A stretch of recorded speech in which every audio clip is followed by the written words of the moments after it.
And in many ways, that's the biggest reason to act on climate change, because we don't know. They never put on a real skeptical scientist. There's a whole lot of baloney. Those aren't scientists, those are nuts. So last month, Joe the Shill Rogan had 2 climate scientists come onto his show. Not at the same time, of course. He had one show with one climate scientist and another show with another supposed climate scientist. And he talked to these 2 climate scientists supposedly because they had 2 completely different perspectives, and he wanted his audience to hear both sides of the argument. There's just one problem. These 2 guys do not have completely different perspectives. Doesn't anyone notice this? I feel like I'm taking crazy pills! Let's begin by looking at the first supposed climate scientist that he spoke with, this Stephen E. Koonin, who is supposedly a physicist and the author of the book Unsettled.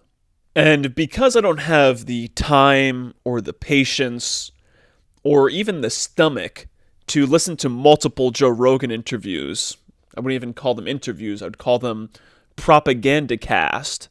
Instead of a podcast, they are propaganda cast, where he's literally just spreading propaganda through his podcast. So because I don't have the stomach to listen to that nonsense, I decided to research this first climate scientist myself. And fortunately, I came across this interview that he had on CNBC's The Squawk Box. So instead of looking at his interview with Joe Rogan to unmask him, I'm going to be looking at this interview that he had on The Squawk Box to kind of paint the picture of who he really is. Our next guest questions the conventional wisdom on climate science and its impact on business and the U.S. economy. Koonin's primary argument is fighting climate change is too expensive. The cost-benefit reward isn't worth it. Now, this is actually a cleverly designed straw man argument that greatly benefits the climate alarmist. Because, first of all, it doesn't deny that man-made climate change exists. The second thing that this narrative does is it avoids discussing the data and the fraud being used to push the man-made climate change narrative. Instead of arguing whether or not our use of fossil fuels is really altering the climate, they turn the argument into one about the economy or about economics. And the third thing that this narrative does is it provides a softball argument for climate alarmists, because they can easily argue that the price is indeed worth it, because, of course, they argue that it threatens our entire planet. They can also very easily blame practically every weather-based disaster on climate change. Although there were climate disasters or weather-based disasters in the past, if there are weather-based or any weather-based disasters in the present, will of course be blamed on anthropogenic or man-made climate change. And of course, by doing that, the price tag for every weather disaster, let's say there's a tornado or a blizzard that causes a lot of damage, well, guess what? These climate alarmists can then say, well, look, that's how much climate change cost. I'd also like to point out the fact that I've noticed more and more paid talking heads, gatekeepers, and shills pushing this narrative. People like Steven Crowder. And I want to talk about that because I think a lot of you out there maybe don't necessarily know how to discuss with people climate change and why the policy is harmful not only to Americans but to the rest of the world. See, by talking about the policy and not the science, you make people think that the science is settled or that the data is being interpreted in an honest way. And for those who are interested in the science or who want to check out the data, you can check out this guy Tony Heller, or you can check out my other videos that I've done on the climate narrative, which are, is the temperature record reliable? And they just erased all wildfire data before 1983.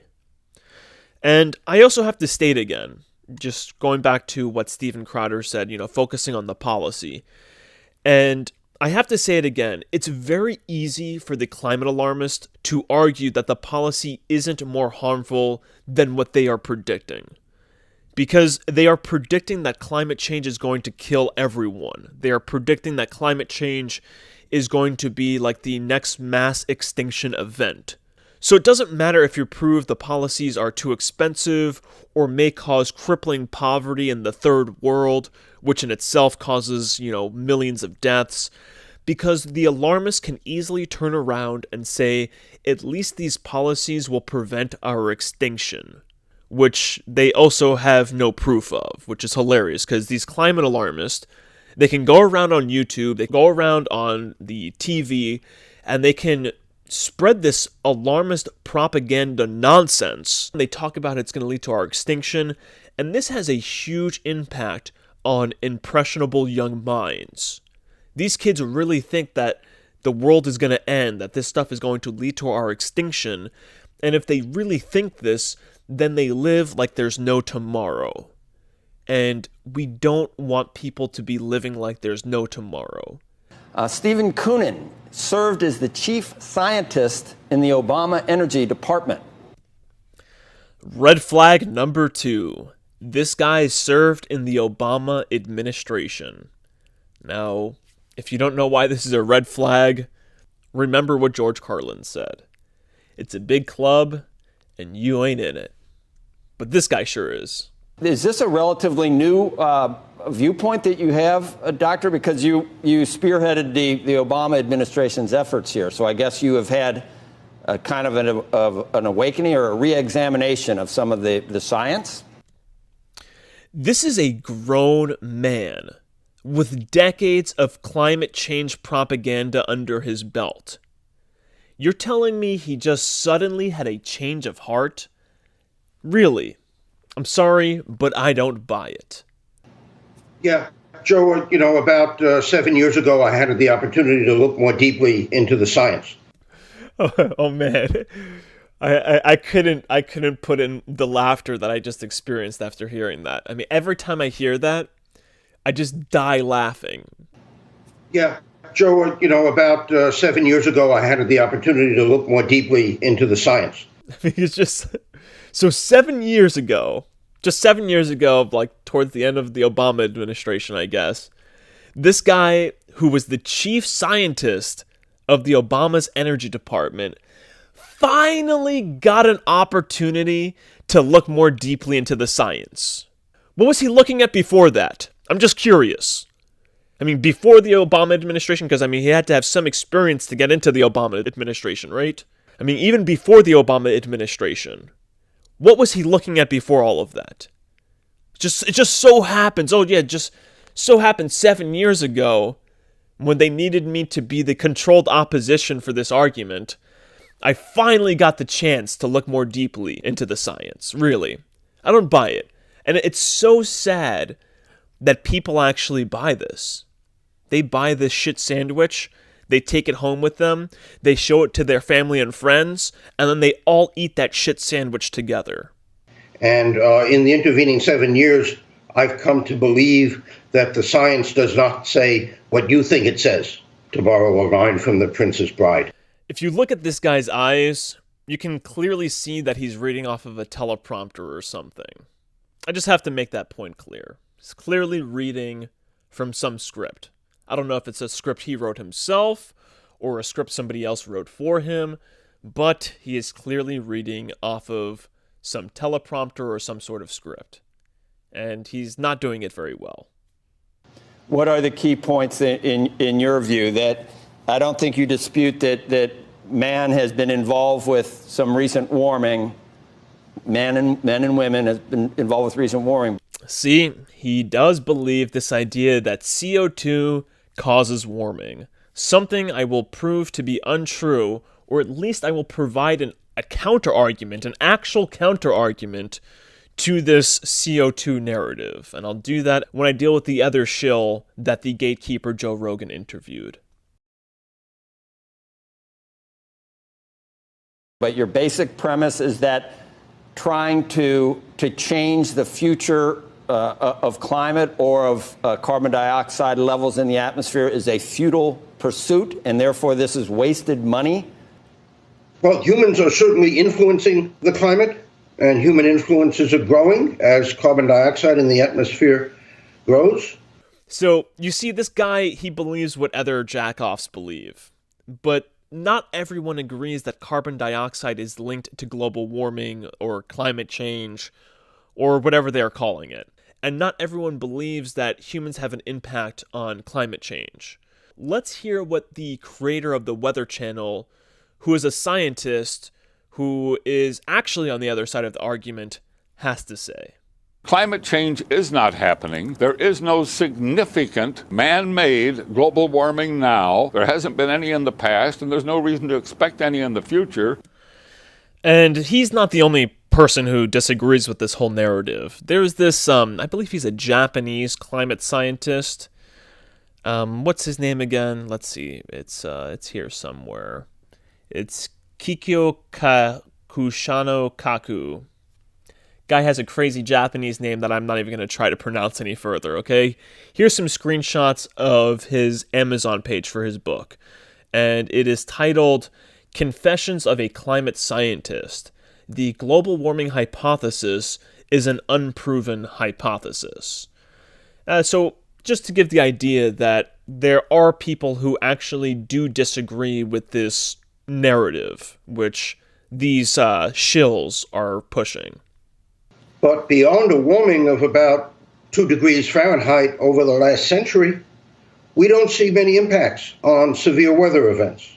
This warming data that he's talking about is also up for debate, and I do get into that in my video, Is the Temperature Record Reliable, if you want to check out that video. But this data that he's talking about is up for debate, but he talks about it in a manner as if it's not up for debate. And not only that, but he talks about it in a way that gives a softball argument for the climate alarmist.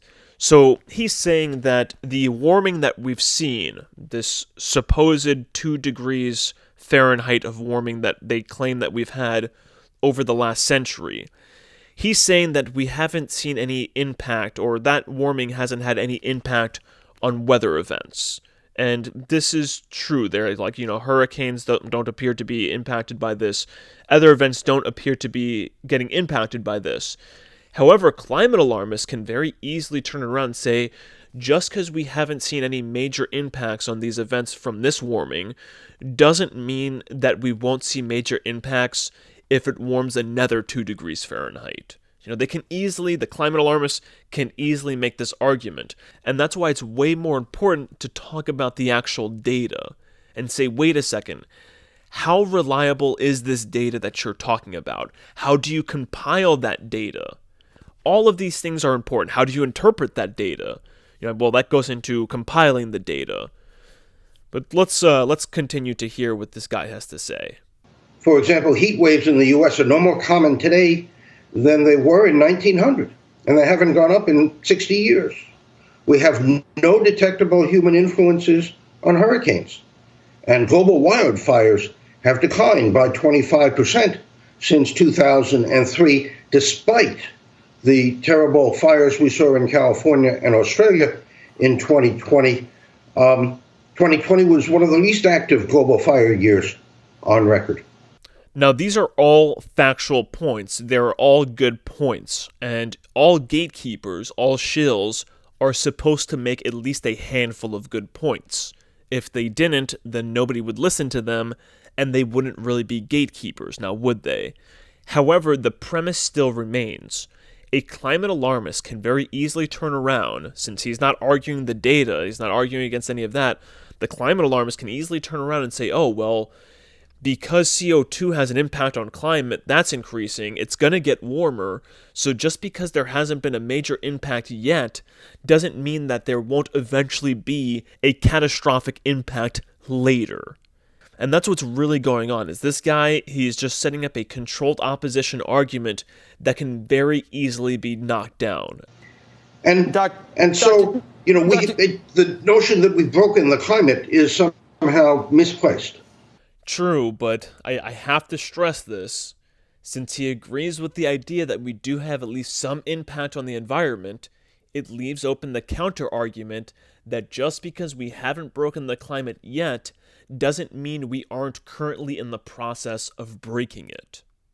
We also want to talk about this in the impact on business and the impact on the economy. We are now deciding to transition, that it's both the private sector and the public sector's job or responsibility to transition away from hydrocarbons because of this. Will there be a negative, a unnecessary negative effect on GDP, on corporations, if they pursue this when it's not really necessary?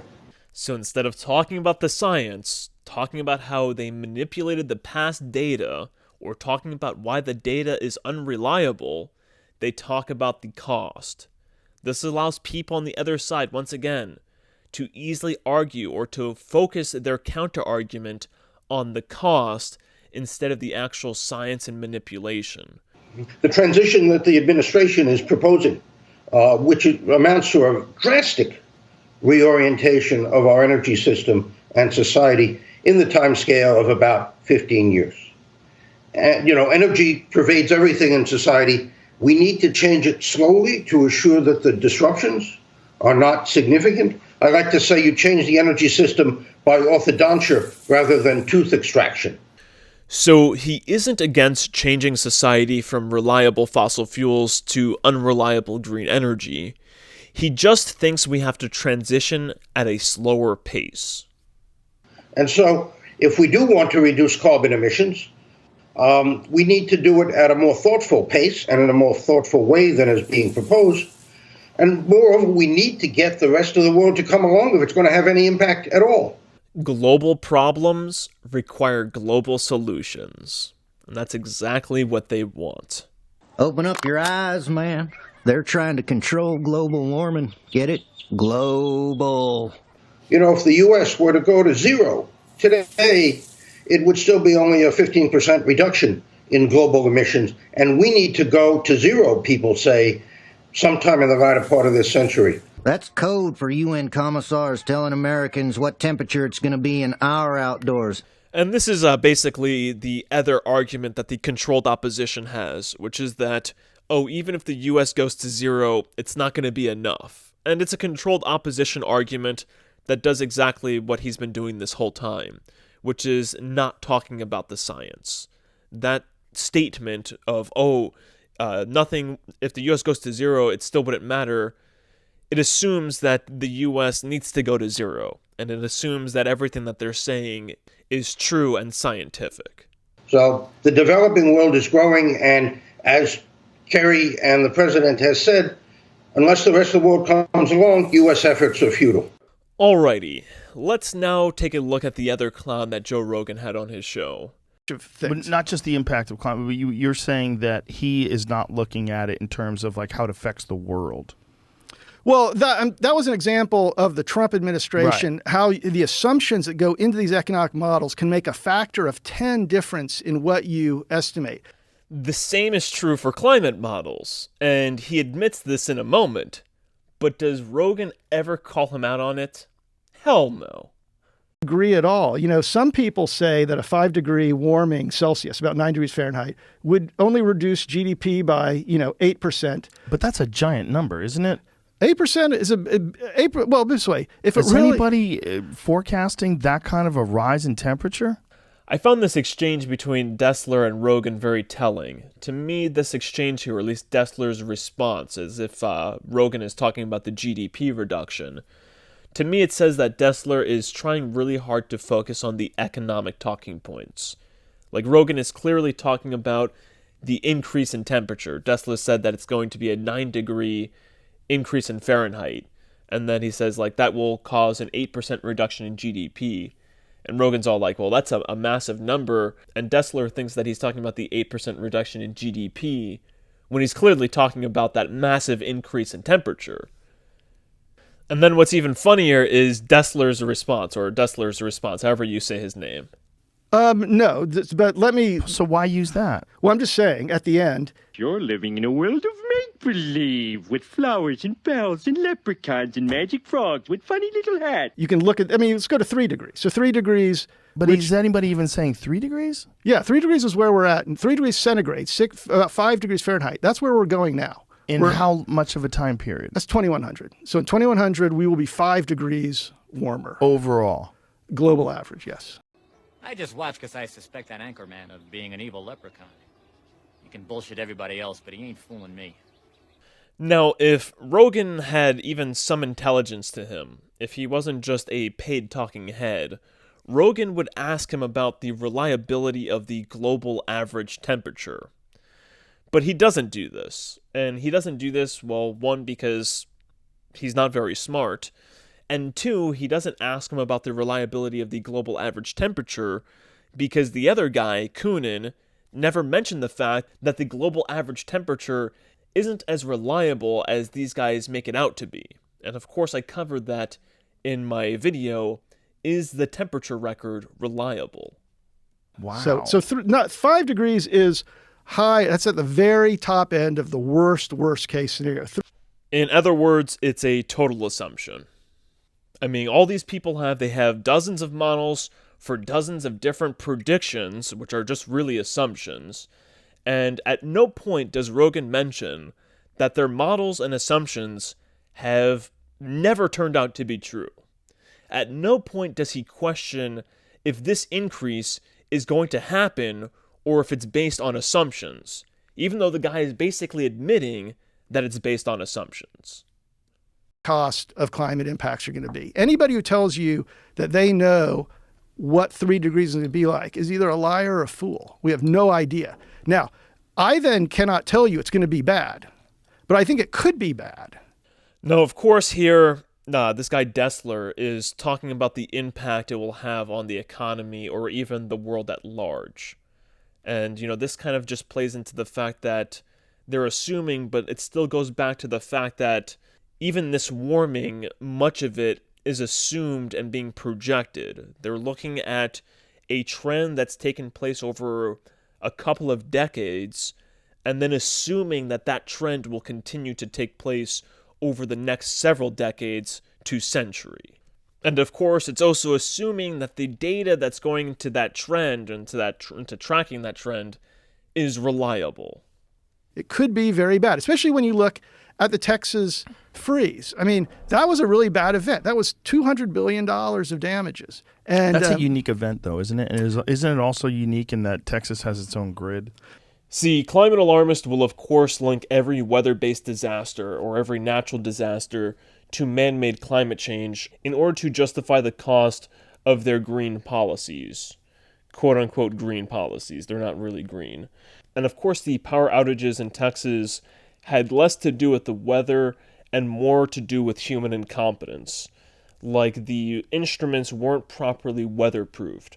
And even more importantly, let's say even if it was the fault of the weather, what does Texas freezing have to do with the weather supposedly warming? Like, do they not realize that claiming the Earth is warming and using an instance of a place freezing makes zero sense? Next, Rogan and Dessler talk about a number of things, all of which prove that they don't know what the hell they're talking about. Let's start off with this bridge in Chicago. They have this discussion about a bridge that swells because of the heat, and then it stops functioning because of the heat. And Dessler tries to say that this is an example of the cost of climate change. Let's listen in. Yeah, it looks like it is. And then the other one, does it look like it is? Well, I don't know the details of that bridge, to be honest. Goddamn dumb son of a bitch. I'm sure in the comments. It's got the lights. Yeah. Are those lights the ones that they use when they... Chicago, I could check real quick. Yeah, check that. I find the way that Rogan allows this guy to just get away with admitting that he knows nothing about this bridge a little unnerving. Like, this guy is submitting this bridge as evidence for the cost of climate change, and then when Rogan pushes him on it, not even really pushes him on it, just questions a little bit, the guy's all like, I actually don't know anything about this bridge. And of course, when Rogan looks into it, he also doesn't even look into it correctly, because he fails to acknowledge several things.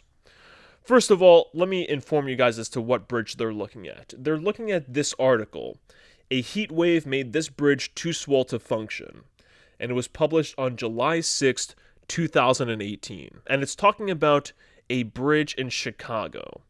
Now, the hottest it got in Chicago of 2018 was 95 degrees Fahrenheit, July 5th. And since this article was published on July 6th, I'm guessing that it's talking about that specific day of 95 degrees on July 5th. So there's several things we have to ask ourselves. Are there drawbridges in hotter places that function correctly? The answer to that question is yes. So this bridge is not functioning not because of climate change or because of the weather, but because of human incompetence. The next thing we have to ask ourselves is, has Chicago reached 95 degrees Fahrenheit before? Because this guy is blaming this bridge not functioning on climate change, so he must be saying that 95 degrees is like an abnormally high temperature for Chicago, right? Well, it's not. If you look at the historical high temperatures of Chicago, you have other very high temperatures. For example, in 2012, July 6th, 2012, Chicago reached 105 degrees Fahrenheit. Was the bridge functioning on that day? I'm sure it wasn't. Or another day, let's see, July 13th, 1995, it reached 106 degrees. But of course, Rogan doesn't mention any of this. Rogan doesn't look into any of this. Rogan just kind of passively accepts that this bridge got too swell to function, and it's the fault of climate change. Yeah, exactly. And then the one on the right, that looks really old. Like, what is that from? I don't know exactly when that picture was taken. Extreme heat caused railroad tracks in New Jersey to buckle, giving them a spaghetti-like look. Because they expand too much. Or because they made it in New Jersey. Yeah. A bunch of mobsters. They cut corners. What do you think, James? So after getting everything wrong about that bridge, they then move on to railroad tracks getting bent. And of course, they get everything wrong about these railroad tracks. So in that very same article, they have this little portion about railroad tracks. They have this little video, and they try to blame the bending of railroad tracks on extreme heat. But they never mention that, one, this has always happened throughout the history of railroads.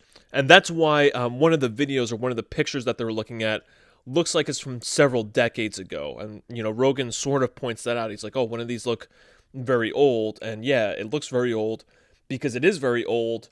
And this has been happening throughout the history of railroads.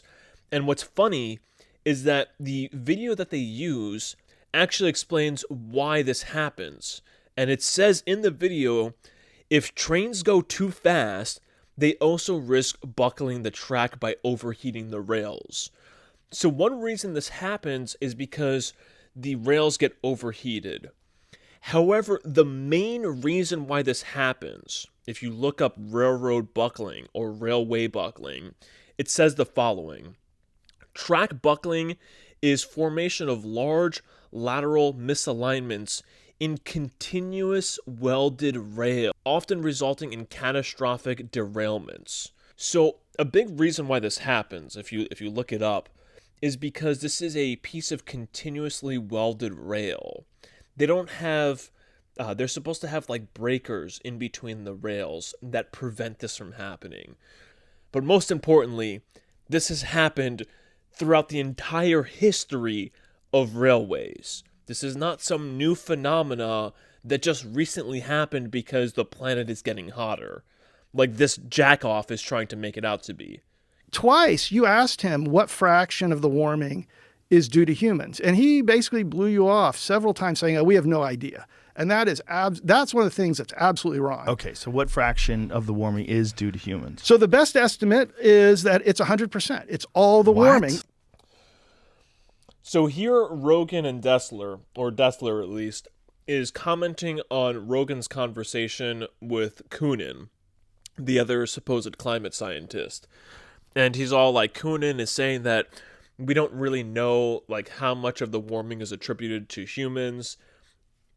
And of course, that's a decent argument. At least Coonan can say that, because that's at least some truth. And then Dessler, of course, proves that he's a climate alarmist by blaming 100% of the warming on humans. You also have to notice that he says that the best estimate, that amounts to him saying the best assumption. So let me explain why that's the case. So begin with, let's be clear, we're talking about the warming over the last century plus, last 150 years. And so we can investigate this. We know that continental drift, the fact that the continents are moving, that can change the climate. We know that the sun's output, the sun is the ultimate source of energy for our climate. If the sun gets brighter, that could cause climate change. Orbital variations, that's what actually drives the ice ages. It's the fact that the Earth's orbit varies over long time scales. Wrong. Orbital variation does not have to do with ice ages. The planet's tilt does. You can even look it up yourself if you Google it. Google planetary tilt causes ice age, and you will find in the past 1,000,000 years, the Earth experienced a major ice age about every 100,000 years. Well, it must have been those humans, and their climate change. Scientists have several theories to explain this glacial cycle, but new research suggests the primary driving force is all in how the planet leans. Why would this be new research? It's so obvious. If you know anything about the motion of the planet, then you'll know that what causes ice ages is the tilt of the planet. And technically, right now, because of the current tilt of the planet, there is an ice age in the southern hemisphere.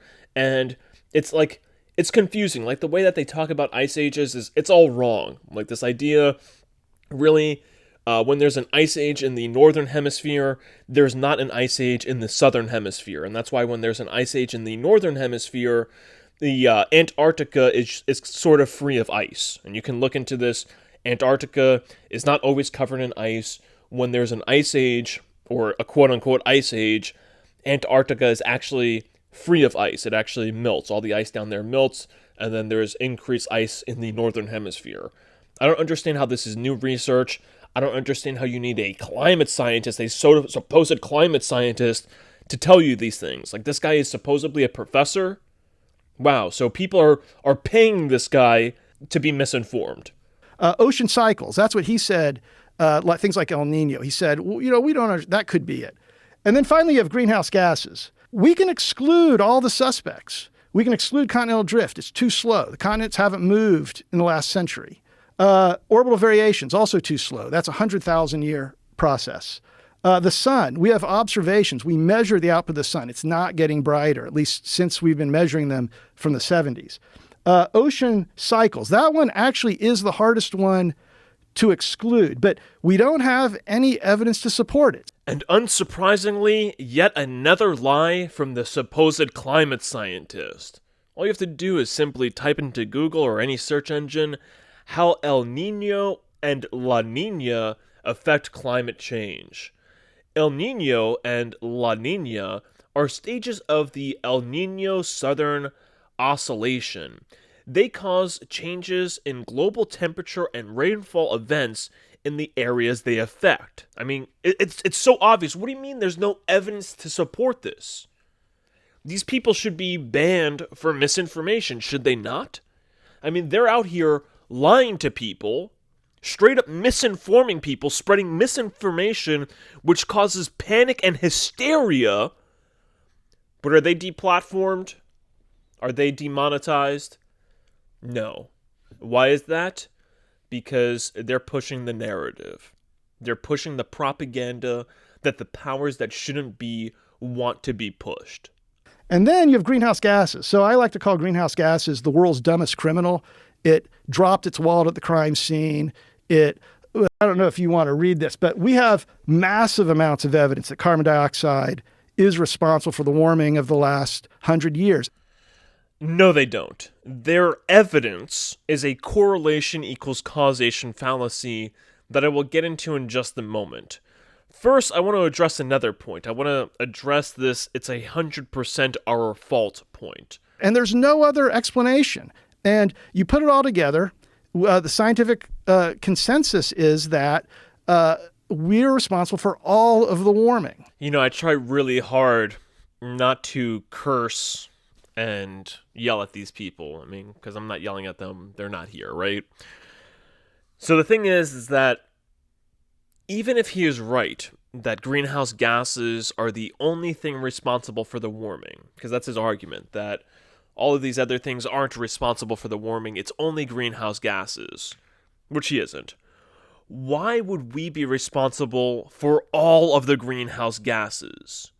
Many things cause greenhouse gases, including volcanoes, both above ground and underwater volcanoes, thermal vents, which are constantly leaking out carbon dioxide and other greenhouse gases, decaying plant matter, decaying animals, and a whole bunch of other factors. All of these things cause greenhouse gases, or leak out greenhouse gases. So why would we be responsible for all of the warming, also known as, because of his argument, all of the greenhouse gases? And it's actually funny because, speaking of volcanoes, when I was looking up volcanoes and like greenhouse gases coming from them, I came across this USGS.gov article titled "Volcanoes Can Affect Climate." So, well, he left that out, didn't he? He said, all of these things affect the climate, but he left out volcanoes. Now, let's deal with this correlation equals causation fallacy, also known as his evidence, their overwhelming evidence. They have all of this evidence, which is really just correlation equals causation fallacy. Let's get into that.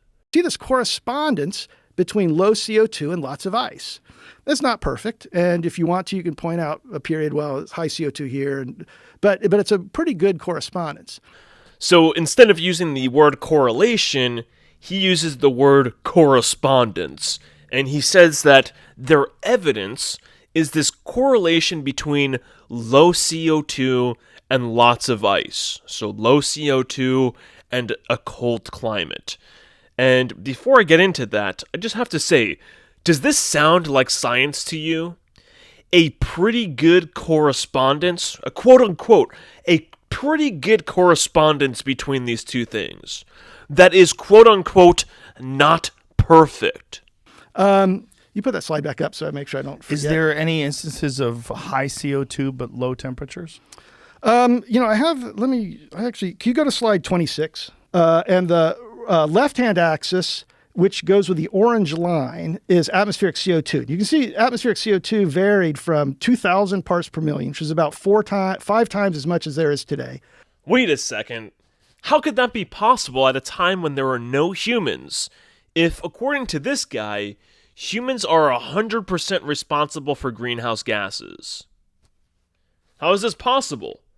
How could there have been 4 times as much CO2 in the atmosphere as there is today, at a time when there were no humans, if humans are responsible for 100% of the greenhouse gases? To 250 parts per million, which is about 60% of what it is today. And the blue shows how far down, that goes with the right-hand axis, that shows how far down the ice went. And you can see that in periods when the CO2 was low, there was a lot of ice. Now, you can also see there's some variability that doesn't necessarily reflect itself with ice. So if you go back 400 million years, right before the CO2 line starts, you can see a period that might have high CO2 and ice. All right, let me actually explain what's going on here. Let me explain how they're incorrectly interpreting the data. And this is the problem with the whole global warming alarmist bullshit and this whole narrative that they're pushing about the economics of it, is that it keeps people from actually discussing the data. So let me discuss the data and look at the data that they're talking about here and explain why when there is low CO2 you have cold weather, and why there are sometimes periods with high CO2 and lots of ice.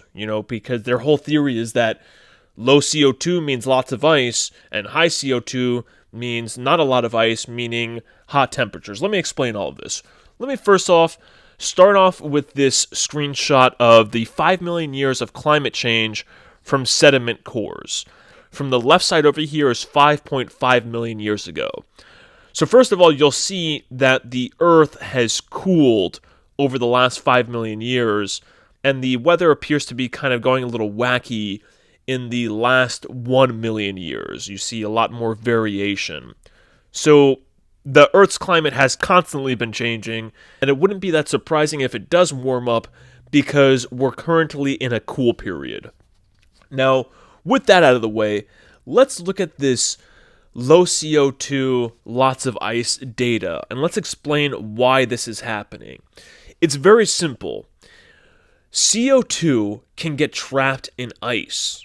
These gases get trapped in ice, and that's exactly why when they take ice core samples, they can look at how much CO2 was in a given period hundreds of thousands of years ago. They do that with ice cores. So this tells us that CO2 does in fact get trapped in ice. So of course, when there's lots of ice, there's going to be low CO2. That does not mean that they have a relationship other than that. It does not mean that when CO2 drops, temperatures drop, and then ice grows. That is their assumption. Now, to explain why there is a period, I think he said 400 million years ago, or around that time period, you had lots of ice, but also lots of CO2.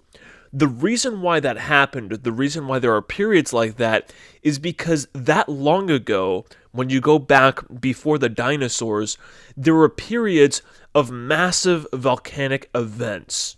Here's an article, just one article, titled, "Before Dinosaurs Era, Volcanic Eruptions Triggered Mass Extinction." So that is part of the reason why there are periods with lots of ice but also high CO2, is because although there was lots of ice at the time, there was a lot more carbon dioxide or a lot more CO2 being pumped into the atmosphere than there was freezing, and it was being pumped into the atmosphere because of volcanic activity. But this guy Dessler, what does he say? He basically tells you not to think about it. But, there are lots of other things that could be going on. A single outlier like that, you don't want to use to contradict the overarching picture of the trend. All right, this video is getting a little long, so I'm just going to wrap it up. The last thing that I want to say, the last thing I feel compelled and I believe that I need to say, is I need to say something about water vapor. All of these climate alarmists, they talk about CO2, they talk about fossil fuels, but none of them ever talk about water vapor. For those of you who don't know, water vapor is, according to any Google or web search, is the most potent of the greenhouse gases in Earth's atmosphere. I've seen charts that show the potency of the greenhouse gases, and water vapor is way more potent than all of them. However, they totally ignore water vapor. And more importantly, even when you look up water vapor, and they talk about how powerful water vapor is, they have the audacity to say the following. They say it's a sort of unique player among the greenhouse gases. And they say this because the amount of water vapor in the atmosphere cannot, in general, be directly modified by human behavior. It's set by air temperatures. But this is a lie. Why is it a lie? Well, because just look up on the sky whenever they're spraying it with their supposed contrails. So contrails are human-made clouds. They form in the air above about 25,000 feet when that air is moist and colder than minus 40 degrees Celsius. Like regular clouds, they arise when water vapor, in this case from the engine exhaust, forms into droplets by condensing onto particles in the air, in this case, soot from the engines. So, plane traffic, all of the contrails that you see, if you look at some pictures, these contrails will blanket the sky with water vapor. And water vapor is the most potent greenhouse gas. So there's never anything said about planes creating massive amounts of water vapor in the sky and blanketing the skies with water vapor and affecting our climate with water vapor. Nothing ever said about planes. But they make a huge deal about fossil fuels and cars and diesel engines. This is a huge problem. And actually, a while ago, I had a video, it was titled, How to Argue Against Chemtrails. And this is pretty much the basis of the video, is I said that if instead of calling them chemtrails, if we just agree with these crazy people that they're contrails, and then label these contrails as a dangerous form of pollution that affects the climate, but that's a topic for another video. Maybe I'll just remake that video, how to argue against chemtrails.